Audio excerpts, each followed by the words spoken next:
நம்ம சிவராமன் மனைவி லட்சுமி அம்மாக்கு நடந்த விஷயம் எல்லாமே தெரிஞ்சிருச்சு. சிவராமனை நிற்க வச்சு கேள்வி கேட்குறாங்க. என்னால் இதை நம்ப முடியலன்னு. மிஸ் பண்ணாமல் ஃபுல்லுடையும் கேளுங்க. இந்த வீடியோ பிடிச்சிருந்துச்சுன்னா லைக் பண்ணிட்டு நம்ம சேனல் கண்டினியூவாக ஆதரவு வந்துட்டாங்க. டேய் என்னடா முருகா, என்ன ஏமாத்த பார்க்குறியா? இவர் தாண்டா உங்கள் அப்பாவை ஏதாவது ஒன்று செஞ்சுருப்பாருன்னு யோசிச்சுட்டு இருக்காங்க அந்த இடத்துல. அப்பன்னு பார்த்து, அம்மா அப்படியெல்லாம் இல்லைம்மா, சத்தியம்மா இவர் தான் நம்மளோட அப்பா அப்படின்னு சொல்கிறாங்க. என்னடா என்னால் நம்பவே முடியலையே. என் வாழ்க்கையில் நடக்கக்கூடாதெல்லாம் நடந்துருச்சு. எல்லாத்துக்கும் காரணம் அந்த மகேஷ் தான். என்ன சொல்லி உன்னை நான் நம்ப வைப்பேன்னு தெரியலையே. ஏன் பொண்டாட்டிக்கே என்ன அடையாளம் தெரியலையே. அதனால தாம்மா இத்தனை நாளாக நான் வரத்துக்கு தயக்கப்பட்டேன். நீங்கள் யாரும் நம்ப மாட்டீங்கன்னு சொல்லிட்டு. லட்சுமி அம்மா இதை கேட்ட உடனே, என்னது ஒரு வேளை உண்மையாக இருக்குமோ? சத்தியம் எல்லாம் வேற பண்ணுறாரே, இவரோட பேச்சு நடவடிக்கை எல்லாம் அப்படியே என் புருஷன் சிவராமன் மாதிரி தானே இருக்குன்னு லட்சுமி அம்மா யோசிச்சுட்டு அப்படியே ஃபீல் பண்ணி அழுவ ஆரம்பிச்சிடுறாங்க. இவ்வளோ நேரம் என்னால் நம்ப முடியாதுன்னு கோவமாக பேசினவங்க இப்போ இறக்கப்பட்டு ஃபீல் பண்ணி அழுவுறாங்க. என்னால் நம்ப முடியல, இவர் என் புருஷனாக இருக்க வாய்ப்பே இல்லை. என்ன சொன்னால் நீ நம்புவ? உனக்கும் எனக்கும் மட்டும் தெரிஞ்ச ரகசியத்தை இப்போ நான் போட்டு உடைக்கிறேன் லக்ஷ்மி. நீ உன் மாங்கல்யத்துக்குள்ளே ஒரு முக்கியமான விஷயத்தை வச்சிருக்க அப்படின்னு இவங்க ரெண்டு பேருக்கு மட்டும் தெரிஞ்ச விஷயத்த சொல்லி முடிக்கிறாங்க. உடனே இது எப்படி உனக்கு தெரியும்? நான் தான் சொல்கிறேனே, உன்னால் நீ என்ன கேள்வி கேட்டாலும் அடுத்தது என்னால் டக்கு டக்குன்னு சொல்ல முடியும். தயவு செஞ்சு என்னை நம்பு. என்னை கோச்சிக்காத, திட்டாத. நீ கஷ்டப்படுறது எல்லாத்தையும் என்னால் பார்த்துக்கிட்டு இருக்க முடியல. அதனால தான் வேறு வழியின்றி நான் உன்கிட்ட மறைமுகமாக சொன்னேன். நீ அதை புரிஞ்சிக்காமல் போயிட்டியே அப்படின்னு சொல்கிறப்ப, இது எப்படியா உனக்கு தெரியும் அப்படின்னு அந்த இடத்துல நம்ம லட்சுமி அம்மா கேட்குறாங்க. உடனே அது மட்டும் இல்லைன்னு இவங்க ரெண்டு பேருக்கு மட்டும் தெரிஞ்ச இன்னும் ரெண்டு மூணு விஷயம்லாம் டான்னு சொல்கிறப்ப, அம்மா நம்புமா, இவர் தாம்மா என்னோட அப்பா அப்படின்னு சொல்லி முடித்த உடனே, ஏங்க நீங்கள் தான் சிவராமனா? நீங்கள் தான் என்னோட புருஷனா? என்னங்க இப்படியெல்லாம் மாறி போயிட்டீங்களே. என்னம்மா பண்ணுறது, விதி விளையாண்டுருச்சு. இது எல்லாத்துக்கும் காரணமாக இருந்தவன் தான் இப்போ என் கண்ணு முன்னாடி சுற்றிக்கிட்டு இருக்கான். அதுக்கு நான் அவனை உண்டில்லன்னு ஆக்கணும்னு உங்களை விட எனக்கு கோவம் அதிகமாக வருது. என் வாழ்க்கையே தலைகீழ ஆக்கி புரட்டி போட்டுட்டான் அப்படின்னு சொல்கிறாங்க. ஏங்க அவனை நான் சும்மா விட மாட்டேங்க அப்படின்னு சொல்லும்போது, வாங்குங்க நீங்கள் தான் என்னோட புருஷன்னு பசங்கள்கிட்ட எல்லார்கிட்டேயும் சொல்லலாம். சொல்கிற வயசுலையாம்மா நம்ம இங்கே இருக்கோம், அறிமுகப்படுத்துகிற வயசுலையாம்மா நம்ம இங்கே இருக்கோம். அதெல்லாம் ஒன்றும் வேணாம். இன்னமும் தெரியாமல் இருக்கணும். அது மட்டும் கவனமாக பார்த்துக்க. என்னங்க சொல்கிறீங்க? அப்படியெல்லாம் கைவிடலாம் முடியாது. பசங்க பாவம் இல்லையா? பாவம்தான். சில பல உண்மைகள் என்றைக்குமே தெரியாமல் இருக்கிறது தான் நல்லது. உனக்கு மட்டும் தெரிஞ்சால் போதும் சரியா அப்படின்னு சொல்லும்போது, என்னை மன்னிச்சிருங்க அப்படின்னு சிவராமன் காலில் நம்ம லட்சுமி அம்மா விழுவுறாங்க. அந்த இடத்துல, என்ன தர்ம சங்கடத்துக்கு ஆள்படுத்தாத லட்சுமி, நீ எப்போதும் போல் கோபமாக இருக்கிற மாதிரி தான் நடிக்கணும். என்னால் இனிமேட்டு எல்லாம் தெரிஞ்சதுக்கப்புறம் உங்கள் மேலே எப்படிங்க கோவப்பட முடியும்? ஏகப்பட்ட வாட்டி உங்கள் மேலே நான் கோவத்தை காட்டியிருக்கேனே, அப்போ கூட நீங்கள் பொறுமையாக இருந்திருக்கீங்களே. என்ன மன்னிச்சிருங்க. நீங்கள் தான் என்னோடய புருஷன்னு தெரியாத அளவுக்கு எனக்கு இப்படி ஒரு கடவுள் இந்த மாதிரி ஒரு சூழ்நிலையை உருவாக்கணுமா அப்படின்னு வேதனையோடு பேசுகிறாங்க. இல்லைம்மா, என்னால் இப்போதைக்கு எதுவும் சொல்ல முடியாது. பசங்களுக்கும் யாருக்கும் தெரியக்கூடாது. அப்புறம் என் மூலயமா உங்களுக்கும் பெரிய பெரிய தொந்தரவுலாம் வந்துடும். அந்த மகேஷ் லேசுப்பட்டவன் கிடையாதுன்னு பழைய குணத்தை பற்றி பேசிகிட்டு இருக்காரு. ஆனால் இப்போ மகேஷ் திருந்திட்டாங்க.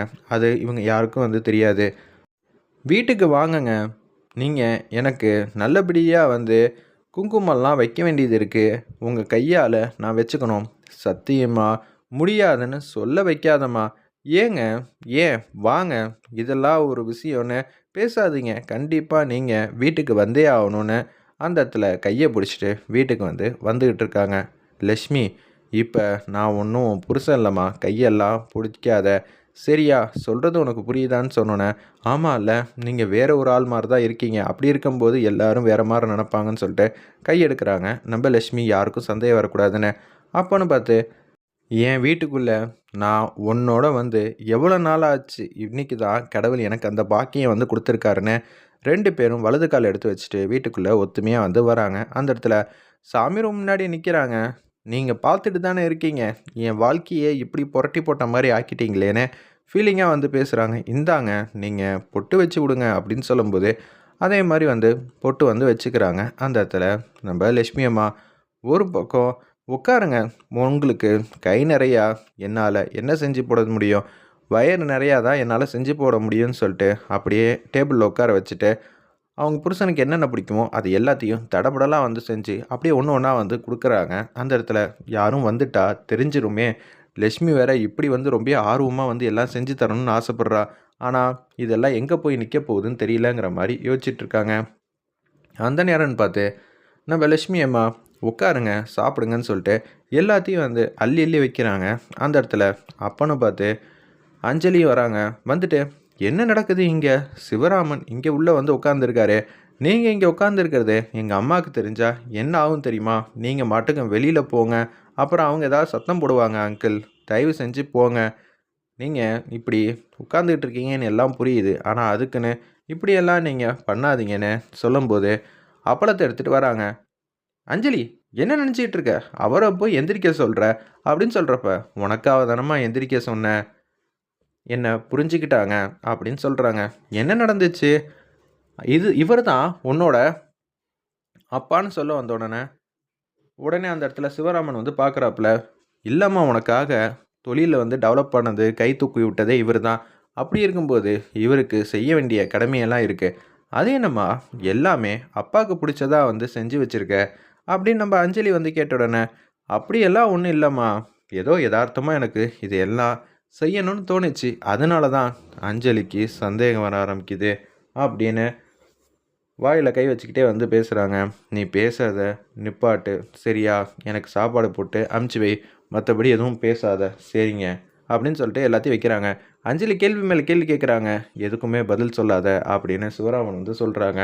உடனே அதை கேட்டுட்டு ஏய் எனக்கு நிறைய வேலை இருக்குமா, சும்மா அவங்ககிட்டலாம் பேசிகிட்டு இருக்க முடியாதுன்னு சொல்லிட்டு அப்படியே போனோன்னே என்ன சார் நடந்துச்சு? அம்மாவோட மனசையே வந்து மாற்றிட்டீங்க. நீங்கள் பெரிய ஆளாக இருப்பீங்க போல இருக்கே அப்படின்னு சொல்கிறப்ப இது எல்லாத்தையும் நம்ம லட்சுமி அம்மா கிச்சன்லேருந்து ஒளிஞ்சு நின்று கேட்குறாங்க. ஃபீல் பண்ணி அழுகுறாங்க. அந்த இடத்துல என் புருஷனையே வந்து என்னால் உருவாய் சாப்பாடு கூட போட முடியாத அளவுக்கு இப்படியெல்லாம் வந்து நடிக்க வேண்டியதாக இருக்கே, திட்ட வேண்டியதாகவும் இருக்குது. என்ன பண்ணுறது? அவர் என்ன சொல்லியிருக்காரு? எப்போதும் போல் திட்டு என்ன கிளம்ப சொல்லு. அது மட்டும் நீ செஞ்சால் மட்டும் போதும். எனக்கு செய்கிற மிகப்பெரிய உதவியாக இருக்கும் அப்படின்னு சொன்னேன். சாப்பிட்டு முடிச்சிடுறாங்க. உடனே பழைய லட்சுமி அம்மா மாதிரி பேச ஆரம்பிக்கிறாங்க. மனசுக்குள்ளே பாசத்தையும் அன்பையும் வச்சுட்டு சரி நீங்கள் வந்த வரைக்கும் போதும். எல்லாமே இனிமேட்டு உங்களை தேடி நான் அனுப்பிச்சி வைக்கிறேன். தேவையில்லாமல் இங்கே அடிக்கடியெல்லாம் வந்துட்டு போகாதீங்க அப்படின்னு சொல்ல வேண்டிய நிலைமைக்கு நம்ம சிவராமன் தான் சொல்லணுன்னு இது மாதிரிலாம் வந்து சொல்கிறாங்க. நம்ம லட்சுமி அம்மா அந்த இடத்துல சரிங்க நீங்கள் இந்த அளவுக்கு எனக்காக செஞ்சதுக்கே நான் உங்களுக்கு கடமைப்பட்டிருக்கேன். இதுவும் என்னோட குடும்பம் மாதிரி தானே. என்ன சார் சொல்கிறீங்க? அம்மா முன்னாடி இப்படியெல்லாம் பேசுகிறீங்க? அப்படியெல்லாம் ஒன்றும் இல்லைம்மா. ஏதோ யதார்த்தமாக வந்து சொன்னேன். நான் ரொம்ப நாளாக வந்து இங்கேயே இருக்கிறதுனால என்னோட குடும்பமாக வந்து பார்த்துட்டேன். அம்மா அவர் ஏதோ தெரியாமல் சொல்லிட்டாங்க. பரவாயில்ல, இதனால என்ன? எதுவும் பேச வேணாம். அவரை முதல்ல இங்கேருந்து சொல்லணுன்னே அப்படியே வந்து லட்சுமி அம்மா பார்த்துக்கிட்டே வந்து நம்ம சிவராமனும் வந்து போயிட்டுருக்காங்க.